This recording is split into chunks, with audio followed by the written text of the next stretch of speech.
Assalamualaikum. Halo Sobat Lemari Tua, balik lagi bareng saya Putra di sini. Gimana kabarnya? Semoga kalian sehat selalu ya. Nah, seperti biasa malam ini aku mau bawain sebuah cerita horor yang bisa saja bikin kalian merinding atau malah overthinking. Sebelum lanjut ke ceritanya, kalau teman-teman suka dengan cerita horor kayak gini, jangan lupa untuk dukung channel ini dengan cara like, komen, dan subscribe supaya aku makin semangat bawain cerita-cerita horor buat nemenin malam kalian. Dan buat kalian yang ingin sharing, boleh banget kirim ceritanya ke alamat email yang sudah tercantum di kolom deskripsi ya. Jadi, nggak usah berlama-lama lagi, kita langsung aja ke ceritanya.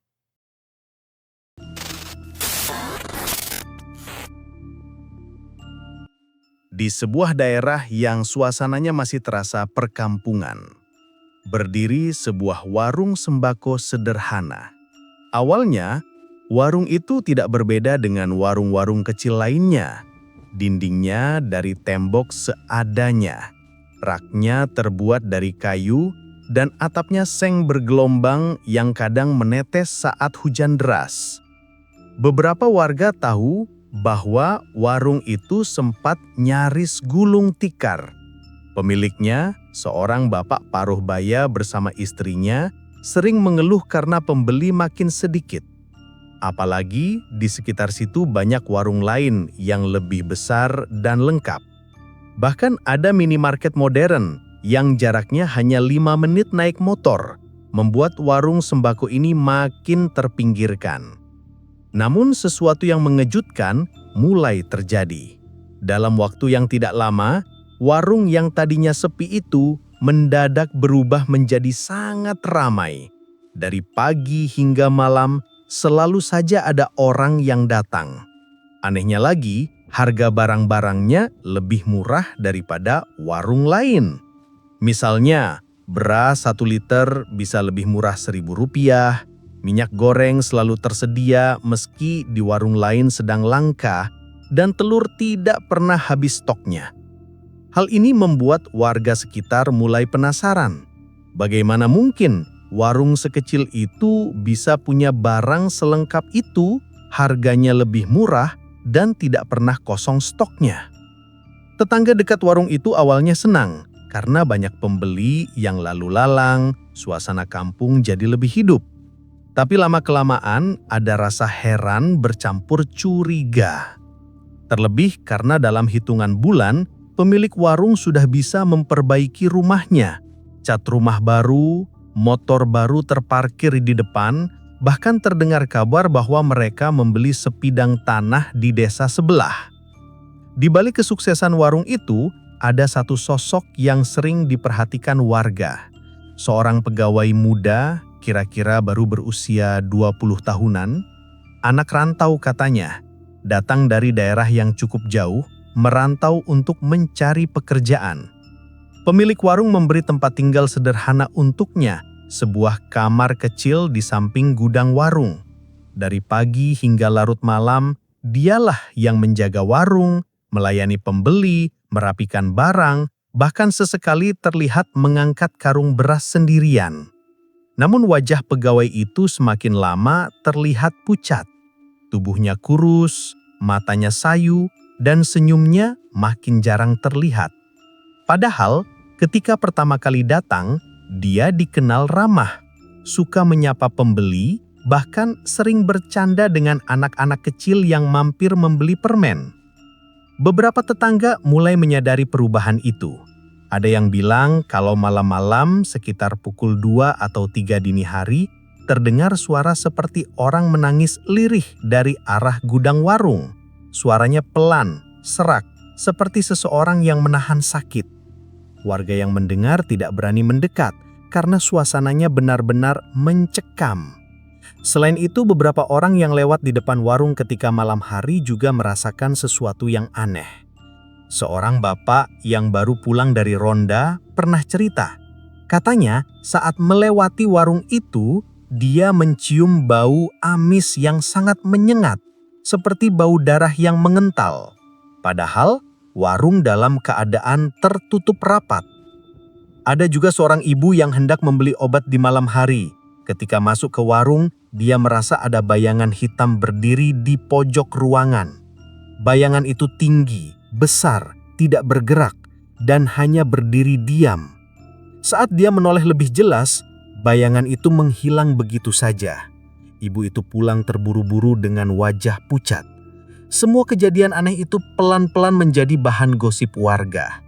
Ada yang bilang pemilik warung memakai pesugihan. Ada juga yang bilang mereka punya penyuplai rahasia. Tapi yang jelas, semakin lama warung itu makin ramai, makin kaya, sementara tetangga sekitar mulai dihantui rasa takut. Puncaknya, suatu malam, salah seorang warga yang rumahnya tepat di samping warung mengaku melihat sesuatu. Saat itu dia sedang ke dapur mengambil air minum. Dari jendela rumahnya, dia bisa melihat ke arah gudang warung yang lampunya samar-samar menyala.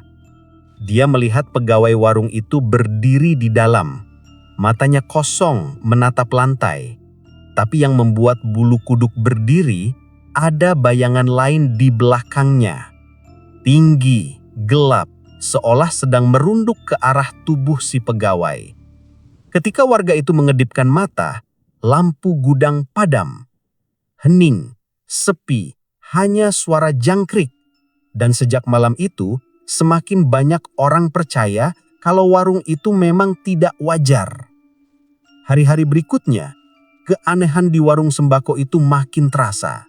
Warga yang dulunya hanya berbisik-bisik soal pesugihan, kini semakin yakin ada sesuatu yang tidak beres. Bukan hanya karena harga barang yang terlalu murah atau stok yang selalu tersedia, tapi juga karena perubahan yang semakin terlihat pada pegawai mudanya. Pegawai itu sekarang hampir tidak pernah berbicara. Kalau ada pembeli datang, dia hanya melayani seperlunya, tanpa senyum, tanpa basa-basi. Matanya tampak sayu, seperti orang kurang tidur berhari-hari.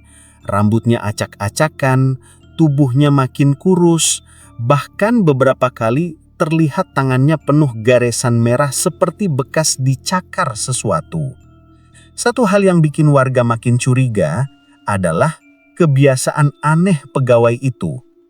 Pernah seorang tetangga yang rumahnya tidak jauh dari warung mendengar suara pintu berderit sekitar jam 2 dini hari. Ketika mengintip dari celah jendela, dia melihat pegawai itu keluar dari warung, berjalan pelan seperti orang kesurupan. Dia berjalan ke arah kebun kosong di belakang warung dengan langkah kaku, seolah digiring oleh sesuatu yang tak terlihat. Tetangga itu menunggu cukup lama, hampir setengah jam pegawai itu tidak kembali. Tapi tiba-tiba, tanpa suara langkah, dia sudah berdiri lagi di depan pintu warung, matanya kosong, lalu masuk begitu saja. Besok paginya, ketika ditanya, pegawai itu tidak ingat apa-apa. Katanya dia tidur sepanjang malam. Cerita semacam ini makin sering terdengar. Ada yang mengaku ketika belanja di siang hari sempat melihat sosok hitam tinggi berdiri di pojok rak, seperti sedang mengawasi. Tapi saat diperhatikan lagi, sosok itu menghilang. Ada juga yang mengaku ketika sedang menunggu dilayani, mendengar suara desahan berat dari arah gudang, mirip suara binatang besar yang sedang bernafas. Anehnya, setiap kali ditanya, pemilik warung selalu mengelak. Dia hanya tertawa kecil, bilang kalau itu mungkin cuma perasaan orang yang ketakutan sendiri. Tapi jawaban itu justru menambah kecurigaan, karena memang makin hari suasana di warung itu makin gerat. Beberapa pembeli pernah mengaku merasa pusing kalau terlalu lama berdiri di dalam warung, seolah ada hawa panas yang menekan kepala mereka. Ada juga yang mengaku mencium bau anyir darah setiap kali masuk ke gudang. Namun, barang dagangan tetap melimpah dan harga tetap murah. Warga pun tidak bisa berbuat banyak, karena siapa yang bisa menolak harga murah, apalagi di tengah kebutuhan yang makin tinggi. Suatu sore, kejadian yang lebih menyeramkan terjadi. Pegawai itu tiba-tiba ditemukan pingsan di dalam gudang. Tubuhnya tergeletak di lantai yang dingin dengan wajah pucat pasi yang membuat bulu kuduk berdiri. Di tubuhnya ada lebam-lebam besar seperti habis dipukul benda keras. Tapi tidak ada satupun barang di sekitarnya yang bisa menimbulkan bekas seperti itu. Ketika sadar, pegawai itu menangis terseduh-seduh, tapi tidak mau bicara apa-apa. Ia hanya memeluk lututnya, menunduk, dan sesekali terdengar gumaman lirih seperti orang yang ketakutan. Pemilik warung buru-buru menutup mulut pegawainya, menyuruhnya diam, lalu mengusir orang-orang yang mencoba membantu. Warga yang menyaksikan kejadian itu pulang dengan hati tidak tenang. Ada yang berbisik, katanya pegawai itu mungkin jadi tumbal. Ada juga yang bilang dia sedang dihantui sesuatu. Yang jelas, sejak saat itu, gudang warung sembako menjadi tempat yang paling dihindari warga. Bahkan hanya lewat di depannya saja membuat bulu kuduk berdiri.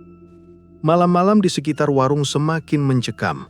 Banyak orang yang ronda mengaku mendengar suara orang berlari-lari kecil di dalam warung, padahal pintu terkunci rapat. Ada juga yang mengaku melihat bayangan seperti tangan panjang keluar dari celah pintu gudang, lalu menghilang begitu saja.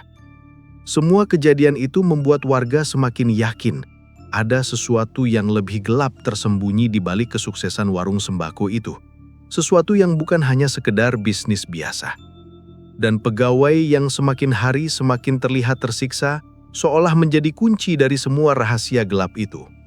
Setelah pegawai warung itu ditemukan pingsan di gudang dengan tubuh penuh lebam, suasana di kampung makin tidak tenang. Warga yang dulunya hanya berani berbisik-bisik, kini mulai terang-terangan bicara bahwa ada yang tidak beres di warung sembako tersebut. Namun anehnya, justru sejak kejadian itu, warung semakin ramai. Siang hari pembeli datang silih berganti, bahkan orang dari kampung seberang pun ikut belanja di sana karena harga lebih murah dan barang selalu lengkap. Dari beras, gula, minyak goreng, sampai kebutuhan kecil seperti sabun dan kopi, semuanya ada, tidak pernah kosong. Tapi setiap kali seseorang masuk terlalu lama, mereka pasti keluar dengan wajah pucat. Ada yang bilang kepalanya terasa berat. Ada yang bilang telinganya berdengung, ada juga yang merasa seperti ada sesuatu yang menatap mereka dari sudut ruangan. Sementara pegawai muda itu, kondisinya makin memprihatinkan. Ia masih bekerja, masih melayani pembeli, tapi tubuhnya semakin kurus, matanya cekung, kulitnya pucat dan suaranya lirih seperti orang kehabisan tenaga. Beberapa orang melihat tangannya kadang gemetar saat memberikan kembalian. Suatu malam, seorang ibu yang kebetulan masih membeli beras menjelang Isya mengalami kejadian menyeramkan. Saat ia menyerahkan uang, matanya tanpa sengaja bertemu dengan tatapan pegawai itu. Dan seketika, wajah pegawai itu berubah. Bukan lagi wajah manusia, melainkan wajah hitam legam penuh darah, dengan mata merah menyala. Sang ibu menjerit kencang, menjatuhkan uang, lalu berlari keluar tanpa menoleh lagi. Keesokan harinya cerita itu langsung tersebar. Ada yang percaya, ada yang menganggap itu cuma halusinasi. Tapi sejak saat itu makin banyak warga yang mengaku melihat bayangan hitam di sekitar warung. Beberapa bapak ronda bahkan mengaku melihat sosok hitam besar duduk di atap warung pada tengah malam. Sosok itu tinggi, gempal, dengan mata merah menyala seperti bara api. Yang lebih menyeramkan, ketika mereka mencoba mendekat, sosok itu perlahan menoleh ke arah mereka, lalu menghilang begitu saja meninggalkan suara tawa lirih yang membuat bulu kuduk berdiri. Di malam lain, suara teriakan pegawai terdengar dari dalam gudang. Teriakan panjang, menyayat telinga, seperti orang yang sedang disiksa. Beberapa warga berusaha mengetuk pintu, tapi tidak ada jawaban. Pintu gudang tetap terkunci rapat. Anehnya, esok paginya, pegawai itu tetap bekerja seperti biasa, meskipun wajahnya penuh lebam baru dan matanya sembab seperti habis menangis semalaman. Kabar aneh lainnya datang dari seorang anak kecil. Ia bercerita kepada ibunya bahwa saat diajak belanja ke warung, ia melihat teman baru di gudang. Ketika ditanya siapa temannya, Anak itu berkata, "Orang besar hitam, matanya merah, dia senyum sama aku."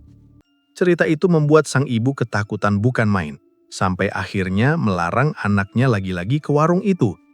Namun yang paling mengejutkan adalah ketika pegawai itu tiba-tiba menghilang. Selama hampir seminggu, warung hanya dijaga oleh pemiliknya. Warga bertanya-tanya, kemana perginya pegawai muda itu? Ada yang menduga dia dipulangkan ke kampungnya, ada juga yang menduga dia kabur. Tapi yang membuat merinding pada hari ketiga sejak ia hilang, seorang warga yang hendak mengambil jemuran malam-malam mencium bau anyir menyengat dari arah gudang. Ketika ia memberanikan diri mendekat, samar-samar ia melihat bercak merah gelap di lantai dekat pintu gudang, seperti bekas darah yang sudah mengering. Ia langsung lari terbirit-birit, tidak berani mengecek lebih jauh. Besok paginya, pemilik warung bertingkah seolah tidak terjadi apa-apa. Warung tetap buka, barang tetap lengkap, pembeli tetap ramai. Tapi bagi warga sekitar, malam-malam mereka berubah mencekam. Setiap lewat depan warung, selalu terasa hawa dingin menusuk pulang.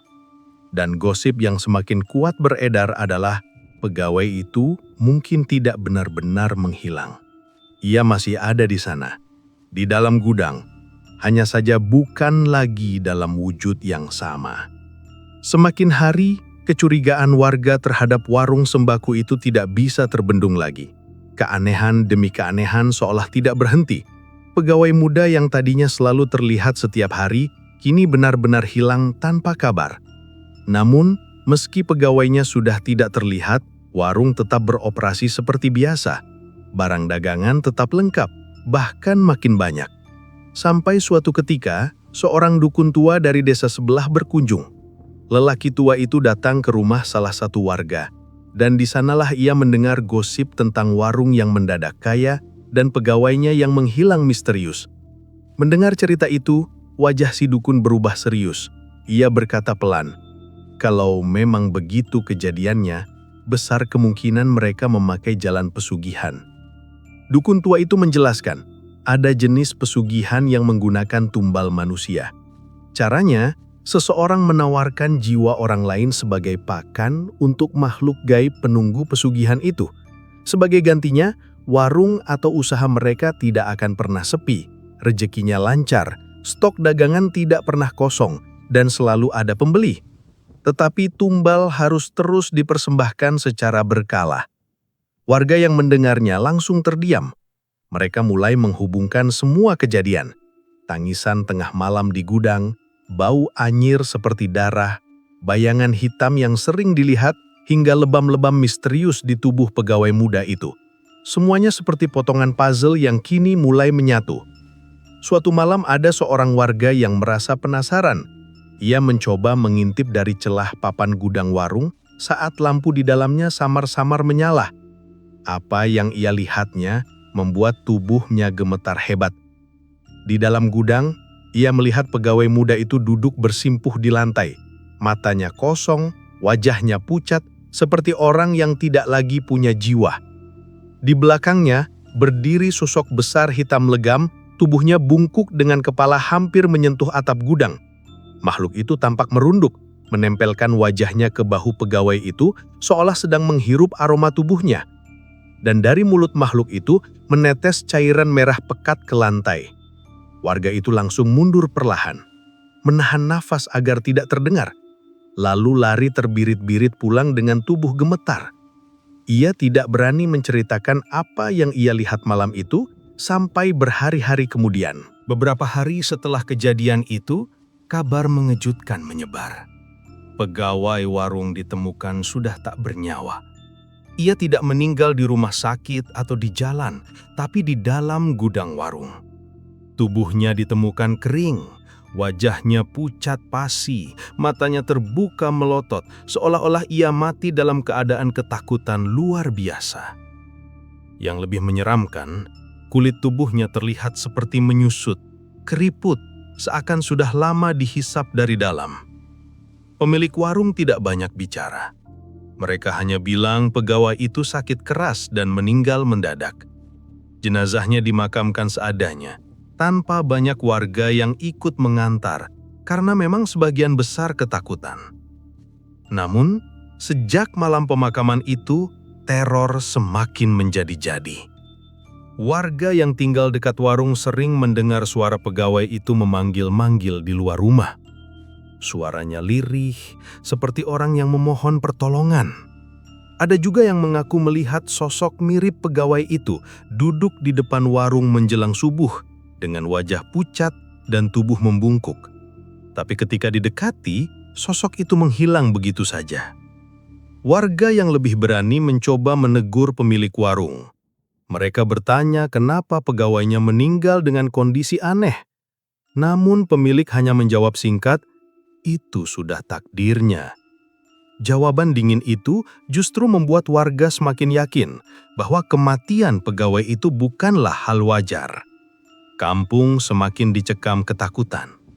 Setiap malam, bau anyir darah makin sering tercium dari gudang. Terkadang terdengar suara benda berat diseret-seret, meski warung dalam keadaan terkunci rapat. Dan di beberapa malam, terdengar suara tawa lirih dari arah atap warung. Tawa rendah, berat, yang jelas bukan suara manusia. Warga pun sadar, pegawai muda itu benar-benar sudah menjadi tumbal pesugihan. Dan yang lebih menakutkan, seolah kematiannya bukanlah akhir dari penderitaannya. Sejak pegawai muda itu dimakamkan, warga kampung berharap keadaan akan kembali normal. Mereka berharap tangisan malam, bau anyir, dan suara-suara ganjil dari arah warung sembako akan berhenti. Namun ternyata harapan itu hanya sebatas harapan. Bukannya tenang, keadaan justru semakin mencekam. Beberapa malam setelah pemakaman, seorang bapak yang pulang ronda bercerita bahwa ia melihat sosok pegawai itu duduk di depan warung. Tubuhnya membungkuk, wajahnya pucat dengan mata kosong melotot. Tangannya bergerak pelan seperti sedang merapikan dagangan, padahal warung terkunci rapat. Saat bapak itu memanggil pelan, sosok tersebut hanya menoleh dan tiba-tiba menghilang dalam sekejap, meninggalkan bau amis yang menusuk hidung. Sejak saat itu, banyak warga mengaku melihat penampakan serupa. Ada ibu-ibu yang hendak membeli gula pagi hari, mengatakan bahwa yang melayani bukan pemilik warung, melainkan sosok pegawai yang sudah meninggal. Wajahnya sama persis, hanya saja kulitnya tampak lebih pucat dan matanya sayu. Sang ibu ketakutan setengah mati, buru-buru kabur dan tidak pernah kembali lagi ke warung itu. Namun, anehnya, meski cerita-cerita menyeramkan itu terus menyebar, warung sembako justru makin ramai. Pembeli tidak pernah sepi. Bahkan pemilik warung semakin kaya. Mereka membeli motor baru lagi, emas, bahkan kabarnya sedang membangun rumah lebih besar di desa sebelah. Beberapa orang yang mencoba menasehati pemilik warung pun hanya mendapat tatapan dingin. Pernah suatu kali seorang tokoh kampung mendatangi pemilik warung mencoba menyinggung soal pegawai yang meninggal aneh. Namun pemilik warung hanya tersenyum tipis dan berkata, "Yang sudah mati, biarlah mati. Rejeki ini urusan kami dengan yang memberi." Kata-kata itu membuat bulu kuduk tokoh kampung tersebut meremang, seakan kalimat itu bukan keluar dari mulut manusia biasa. Malam-malam di sekitar warung makin angker. Banyak orang yang sengaja menghindari jalan di depan warung kalau sudah lewat jam 9 malam. Mereka lebih memilih memutar jalan yang lebih jauh. Karena sering kali terdengar suara-suara mengerikan di dalam gudang. Ada suara orang merintih, kadang teriakan panjang, bahkan pernah ada warga yang mengaku mendengar suara, "Tolong, tolong saya," dengan suara yang persis seperti pegawai yang sudah meninggal itu. Yang lebih menyeramkan lagi, beberapa orang mengaku bahkan pegawai-pegawai baru itu mungkin bukan lagi manusia sepenuhnya. Mereka bekerja, melayani pembeli, tapi jika diperhatikan dengan dekat, tatapannya kosong. Tubuhnya kaku, dan terkadang wajahnya berubah sesaat menjadi pucat membiru dengan mata gelap kosong. Meskipun begitu, tidak ada yang benar-benar berani menegur. Karena faktanya, warung itu terus berjalan. terus ramai, terus kaya. Sampai hari ini, kabarnya warung itu masih buka. Masih ramai pembeli, masih jadi tempat orang belanja kebutuhan sehari-hari. Dari luar, tidak ada yang terlihat aneh, hanya sebuah warung sembako biasa. Tapi bagi warga sekitar, mereka tahu bahwa di balik tumpukan beras, minyak, dan gula yang selalu tersedia, ada kengerian yang tersembunyi. Ada jiwa-jiwa yang dijadikan tumbal agar warung itu tidak pernah sepi. Dan siapapun pegawai baru yang bekerja di sana, mungkin sebenarnya bukan lagi manusia. Gimana Sobat Lemari Tua? Coba kalian komen di bawah, apakah cerita ini cukup membuat kalian terhibur atau takut? Dan sekian cerita untuk kali ini, semoga kalian terhibur dan mendapatkan sisi positif dari setiap cerita yang aku bawakan. Sampai jumpa di cerita lainnya bersama saya, Putra. Wassalamualaikum warahmatullahi wabarakatuh.